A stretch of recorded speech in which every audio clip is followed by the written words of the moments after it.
তোমরা কি করবা এটা বলো, সেটা বলতে পারতেছো না। শুধু মির্জা আব্বাস মির্জা আব্বাস মির্জা আব্বাস, একটা তসবি দিয়ে দিতে বলো হাতের সামনে, তসবি জমবে আমার নামে।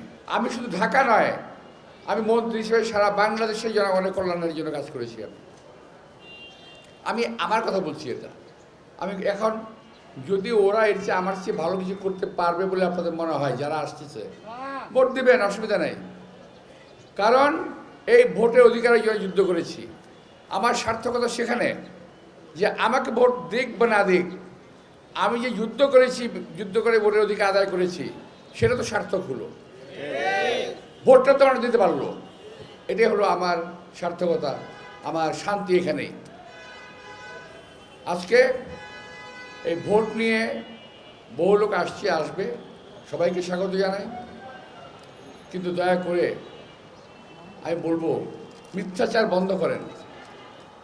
কতগুলো কথা বলেছেন আমার সম্পর্কে, আল্লাহর কাছে জবাব দিতে হবে না আপনাদের? আর যে যা বলছে আমি তার প্রমাণ চাই।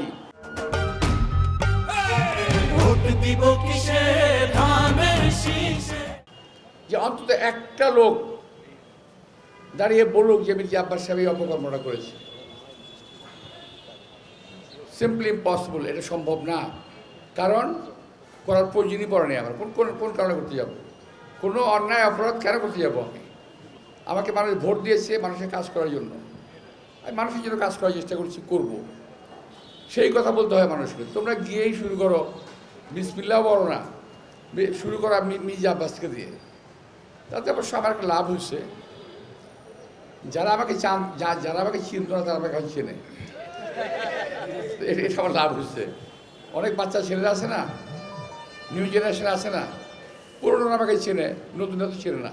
তবে ওদের কারণে আমার প্রচারটা ভালো হয়েছে। আর একটা ব্যাপারই আছে, প্রচারেই প্রসার, তাই না? তো এগুলো সব আল্লাহর রহমত। যেটা আমার করতে 1 বছর লাগতো, এটা তারা আমাকে একদিনে করে দিচ্ছে এখন। আমি খুব মজা পাই, ভালো লাগতেছে। আমি জানি এই ছেলেগুলা নিজেদেরকে মিথ্যাবাদী প্রমাণ করতে চাই জনগণের সামনে, অথচ ওরা নাকি রাজনীতি করে বাংলাদেশে। মিথ্যা দিয়ে যাদের শুরু, তারা বাংলাদেশে কী রাজনীতি করে বলেন আপনাকে, আমাকে? যাদের শুরু হলো মিথ্যা দিয়ে, আর এমনভাবে কথা বলে যেমন পৃথিবীর মাসুম বাচ্চা, কেউ কিছু জানে না।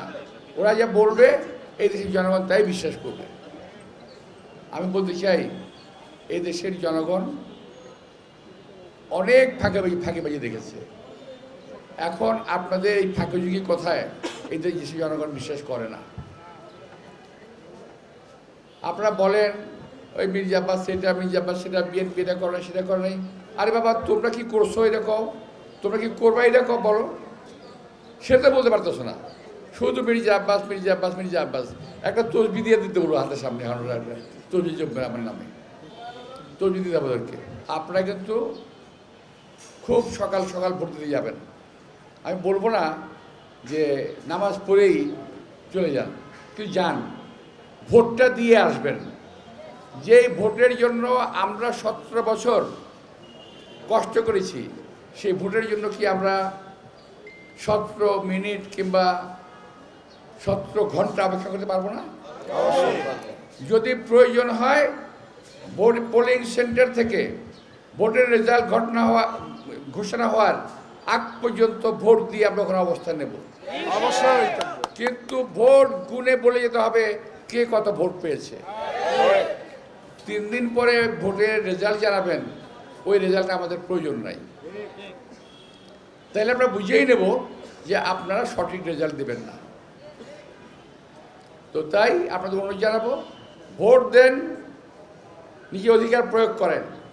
ভোট দেন, নিজের অধিকারকে সংরক্ষিত করেন, নিজের অধিকারকে পাহারা দেন। আমাদেরকে অধিকারকে পাহারা দিতে হবে, যে অধিকার আমরা অর্জন করেছি। আমাদের বহু ভাই বোন জীবন দিয়েছে, আমাদের বহু নেতাকর্মী ভাই বোন, দেশে মানুষ জীবন দিয়েছে। আমরা আর কোনো অপশক্তির হাতে পড়তে চাই না। বাংলাদেশে মানুষ বহুদিন কষ্ট করেছে, এখন বাংলাদেশে মানুষ শান্তি চায়।